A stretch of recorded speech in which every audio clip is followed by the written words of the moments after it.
If you struggle to hold, retain, and submit from the back, this video is for you.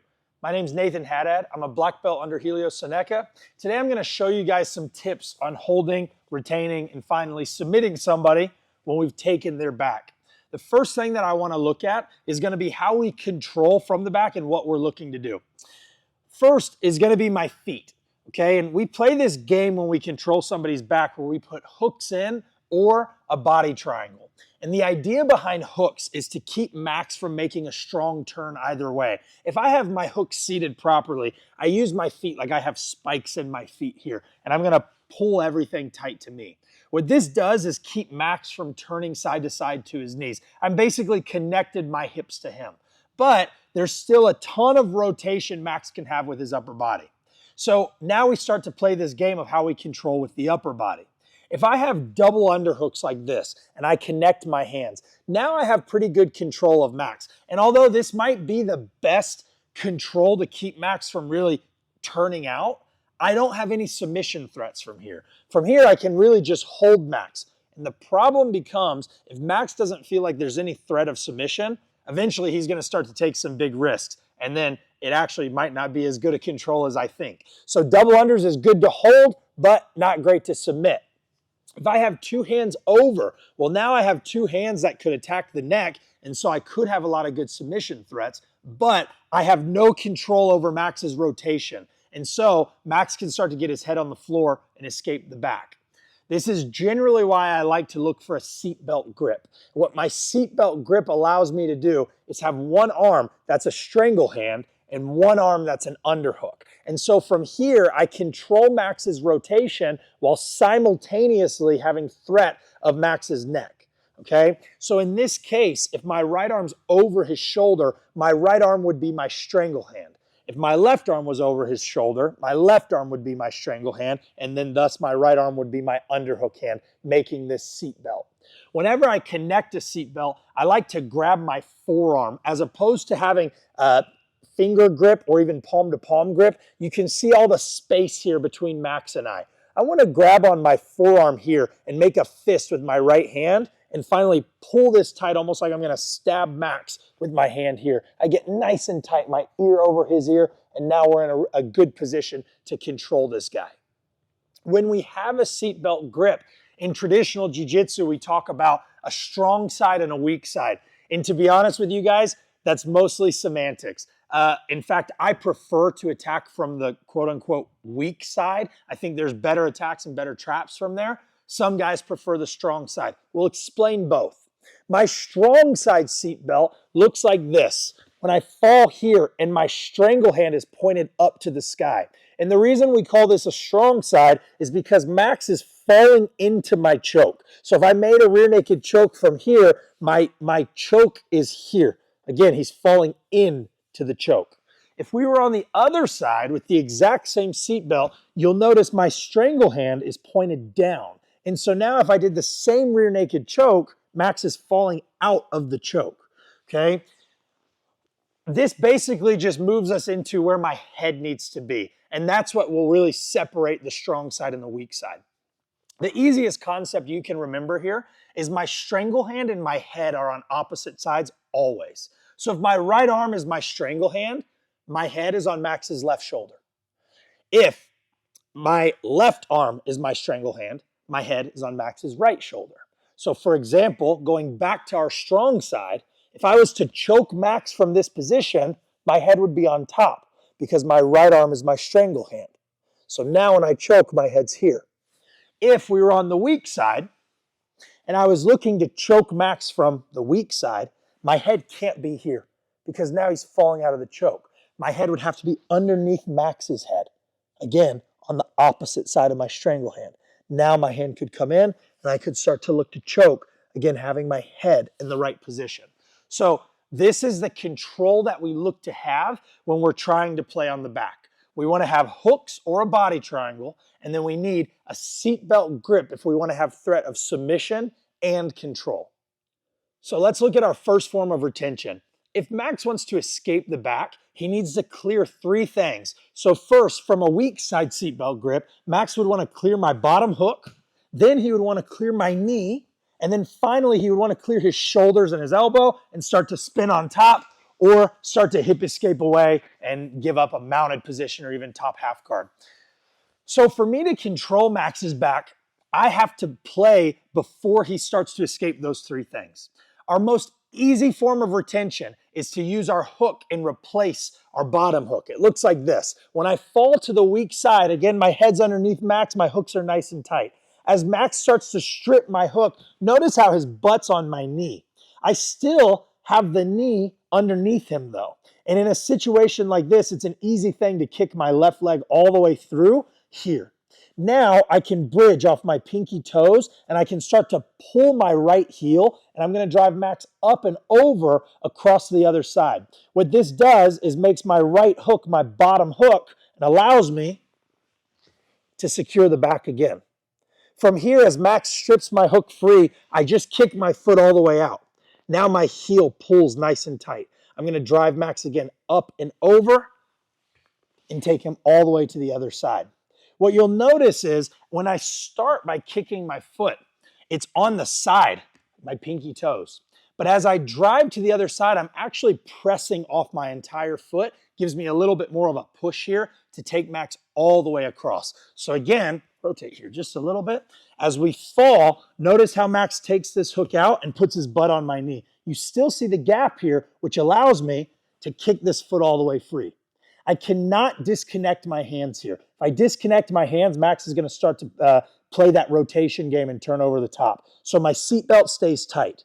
From this position, I push off my pinky toes as I pull my right heel and I drive Max all the way. But notice my bottom foot.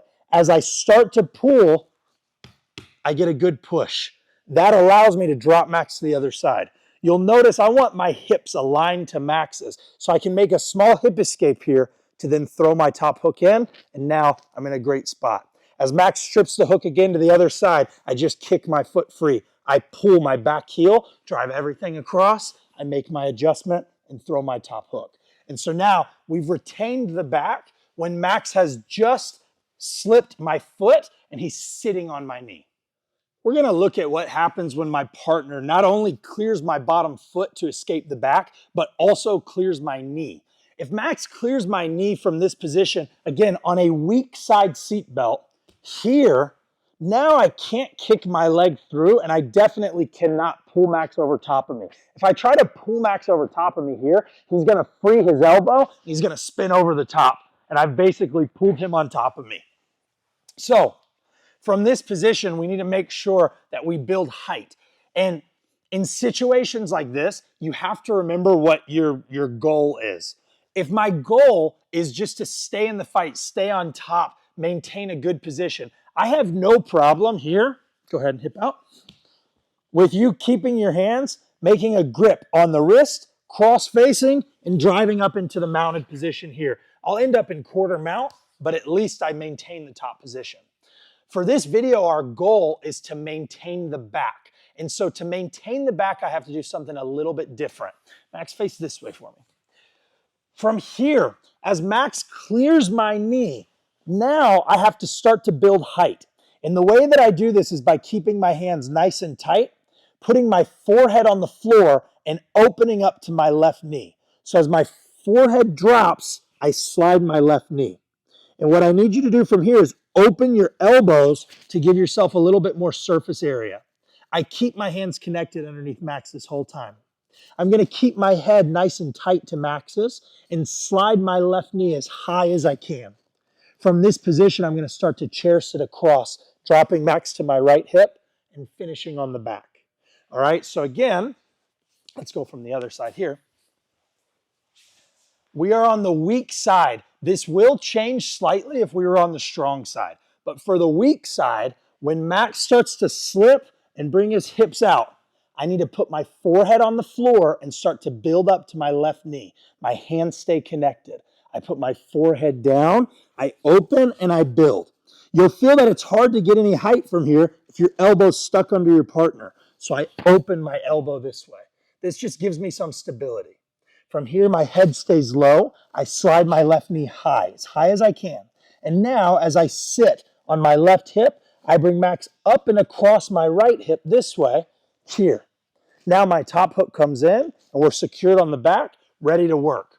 So my whole goal here is to build the height and then chair sit. Don't forget, if that's not available and you have to just build height and take mount, no problem. But I can always maintain the back. As Max starts to come out, I build height, slide everything, I take my position, and I end up back on the back in a strong side seat belt, ready to finish. Now let's look at when my partner clears not only my bottom hook, but also my knee from a strong side seat belt. So if my hands are connected here and we're on the strong side and Max starts to clear my foot and my knee, from a situation like this, it's going to be very hard to just come up and chair sit, because if I put my head underneath Max's like I would do on the other side, I take the principle away of my head and my strangle hand. I need to keep these principles consistent. So from this position, what I need to do is take my top hook free. Now I'm going to scissor my legs this way underneath my body.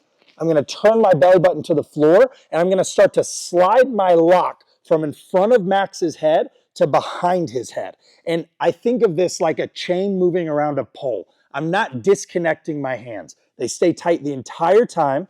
I slide my grip, and I start to walk everything up, taking Max all the way on his side. What you'll notice from here, rotate this way, is I've put my chest as a barricade behind Max's back here, and I'm on my toes ready to hold him. With my seat belt, it's a very easy thing to gather a double wrist lock, and I would encourage you to do this every time you get in this position. It's a free get out of jail card. If I don't have the grip here and I start to chair sit and Max is really tough, or maybe we're really sweaty, or for whatever reason he just slips out, I have a fight on my hands. If I have this double wrist lock, I just don't. So even if it's far away, it's an easy thing to reach and grab, secure, and now I take my double wrist lock. From the double wrist lock, I'm going to step my left foot all the way over into S mount. I slide my right knee high and I chair sit. And we end up on the back, ready to work. So again, you'll notice when Max starts to slip this, there's no problem with me taking mount. If I'm here and Max decides to hip away, there's zero problem with me driving up into mount, maybe even starting to look for different katagatami head and arm strangles. It's a good idea. But the purpose of this video is retaining the back. So if I want to keep the back, I need to keep his back exposed. And by letting him put his back flat on the floor, I lose everything.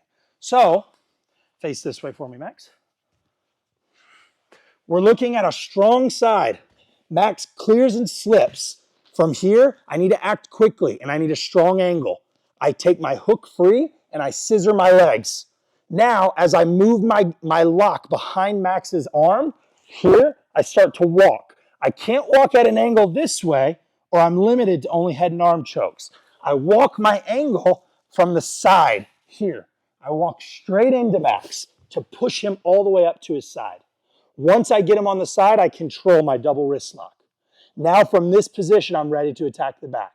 I want my foot to step here in the crease of his hip. I don't want to step into half guard or quarter mount, really. This is okay if somebody really was to gather this, lock your legs here, Max, and catch your foot. You can still chair sit. You'll notice I just have low hooks in. I prefer to take this tight pocket here.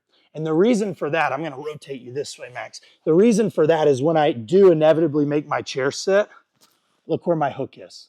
It's already a high hook. And now if I have long legs, I can figure four. If I have shorter legs, I can move into a post mount here, where now it's hard for Max to strip that hook again. Okay, so one more time from this strong side. When we fall, let's face here. When we fall to the side, Max clears the hook. I take my hook out, scissor, build. I walk everything up, control the wrist. If Max is super tight here, get your knees tight. A lot of times what I'll do here is change my base, and then I'll start sneaking my left foot through. As soon as it comes in, I slide my right knee high. Now I chair sit across. We're on the back, ready to work.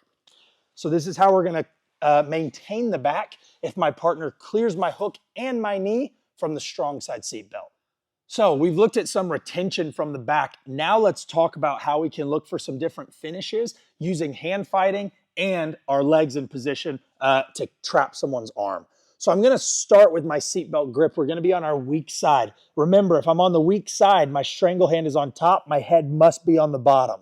The thing that I'm the most worried about is Max clearing my bottom hook here. If Max clears my bottom hook, he's en route to escape. So when we're here, the first thing that I want to do is take as many of the risks away as possible. Keeping my seatbelt locked, what I'm going to do is take my top hook and I'm going to put the ball of my foot on Max's hip flexor. And what this is going to allow me to do is push Max down and away and actually unweight my left leg a little bit. And so what you'll see is when I push this way, I can now raise my left foot up and above Max's hip line. From here, I can start to stack by putting my right arch on top of my left ankle. And from this position, you'll notice that my left knee is at or above my partner's shoulder. That's kind of what I'm looking for from this position. You'll see now, if Max were to try to just kick his leg to escape the bottom hook, it's a super tough thing to do because my feet are so high. Okay, you'll see some people cross here, which is fine as long as we're above the belt line. I can't cross down here like this. Okay, and some people prefer to start moving right into a figure four from here. That's also just as fine. It's going to be hard for Max to escape. But from here, I have options to start trapping Max's hands.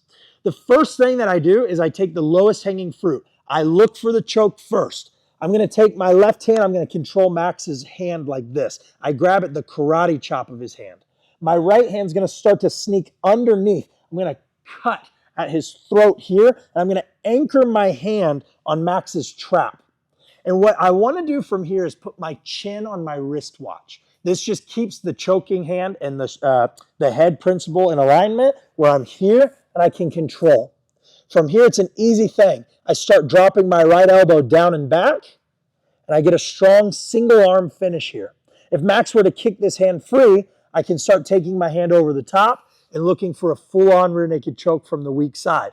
So this is a great way that we can start to attack the back. If my partner doesn't have great defense, this is what I would elect to do every time. If Max's hand fighting isn't sharp, I'll always look for this. Again, from the weak side, I start moving into this post position. I post and look how I'm going to push. 1. Now my hook comes high. 2. I stack my foot on top of one another just like this. I gather the single hand. So now it's one-on-one, right? I have one hand versus his one hand. I come underneath. I control. Look how I anchor my hand on Max's trap. Now my chin goes over my wristwatch, and nice and easy, I drop my elbow down and back. I get a single arm finish.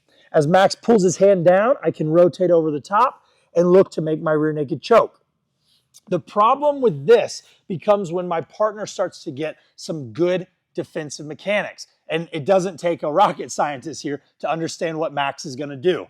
Obviously, if I move into post rear mount like this and I start to attack the neck, his hand's going to start pulling on mine. Of course it's going to do that because that's what he needs to do. So what you'll notice here is I have Max's same side wrist and Max has my same side wrist here. What I'm going to do is switch my grip. I'm going to release Max's bottom hand and my left hand's going to come inside and I'm going to control a cross wrist. And what I want to do with this cross wrist is start pushing it away from Max's body. But the problem is, as I push down, Max is going to be pushing up. And this is going to be near impossible to push his arm down unless I take this free hand and start to choke him. When I start to choke Max, he basically gets 2 options. Option 1, do nothing and tap.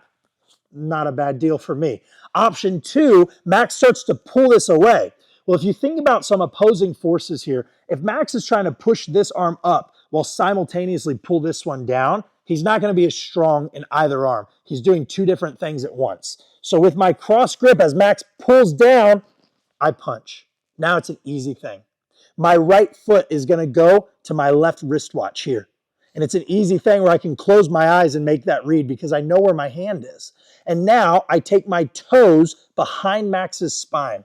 I put my shoelaces on his spine here. My left hand's now going to come inside and control that same side wrist. And now, as opposed to having one-on-one, I have one on none. So now Max has nothing defending his neck. And from here, it's an easy thing. Even if he's tucking his chin, tuck your chin, I can make a capped hand like this, start walking my hand underneath.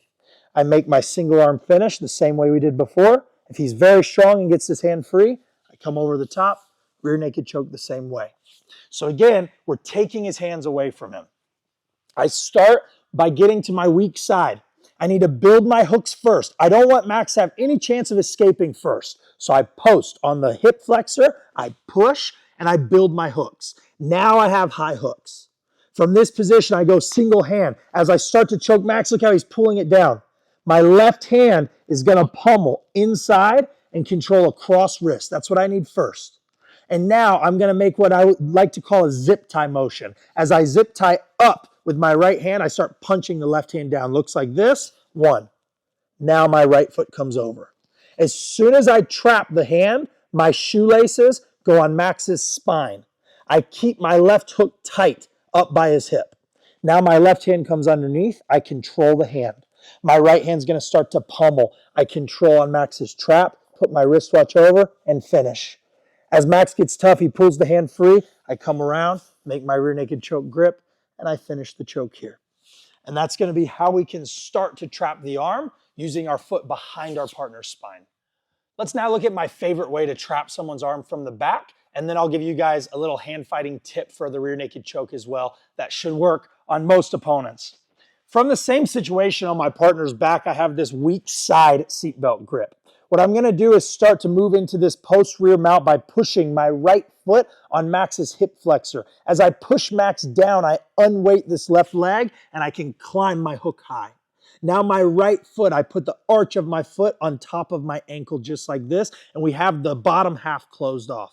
From this position, what I'm going to start to look to do is take my hand and look for a single arm choke. Obviously, Max will start to look to defend this. So my left hand's going to make a cross wrist grip, just like this. And now, as I put the pressure up by Max's neck, I make the zip tie motion. I pull the right hand up as I punch the left hand down. My right foot's going to step over. Now, sometimes we like to take the foot and we go shoelaces behind the spine. What I personally prefer is to take my partner's hand and keep it right here, and now take my heel on top of Max's floating rib right here. And now I like to reinforce it with my left foot this way. What I want is my bottom foot on top of my top foot. And the reason for that is I can put all the pressure of the ball of my heel right here on Max's ribs. If I were to put my right foot on top of my left, there's no pressure on Max's ribs. It's all going behind his back. And there's a lot of space for Max to rotate the hand through. But when I do it this way, and I put the heel right on his rib, now it's an easy thing to put pressure. How you feel? Great. And not let him get his hand free. Take your hand free. Super, super tough. From this position, I pummel my left hand back to the same side wrist, and I can look to finish Max this way with a standard rear naked choke. But if I want to enforce this even more, make it even tighter, a great trick that we can use is take our left hand and reach to our right shin.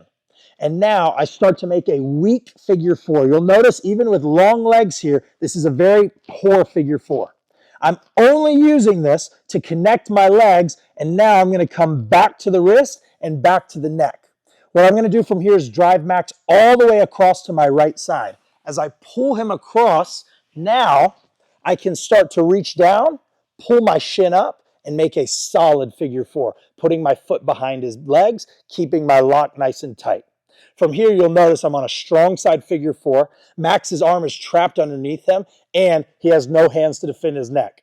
What makes this even worse is now I'm on a strong side choke. So from here, I start to look to choke Max, single arm. He gets his hand free, and I can finish my rear naked choke here. A little hand fighting detail that I love from this position, where you will get the choke every time. If you notice right now, my arm is underneath Max's. And so when Max kicks his arm free, my hand gets underneath his, and now we're at this race to the top. So if I try to go to a full rear naked choke, his hand's going to meet my hand before I can get to it. So what I like to do here is as I make this grip and Max punches down, I don't worry about the rear naked choke. I worry about putting my hand on top of Max's, come up, like this. And now, as I push with my left hand, you'll notice I have my hand on top of Max's. It's an easy thing now for me to grab my own tricep. Now in this race back to the top, since my hand's on top, it will always win. As we race to the top, I win. And now it's an easy thing to finish. This is such a great hand fighting detail, guys. Again, from this position, single arm choke. As he kicks the hand free, I just meet his hand. So you're going to come down and come right back up, Max. 1, 2. Once I catch the hand, I press straight down. Now I grab my own tricep. As we come back to the top, I go right behind his head. I finish my rear naked choke. This is game over. He has his arm trapped. He has this arm down.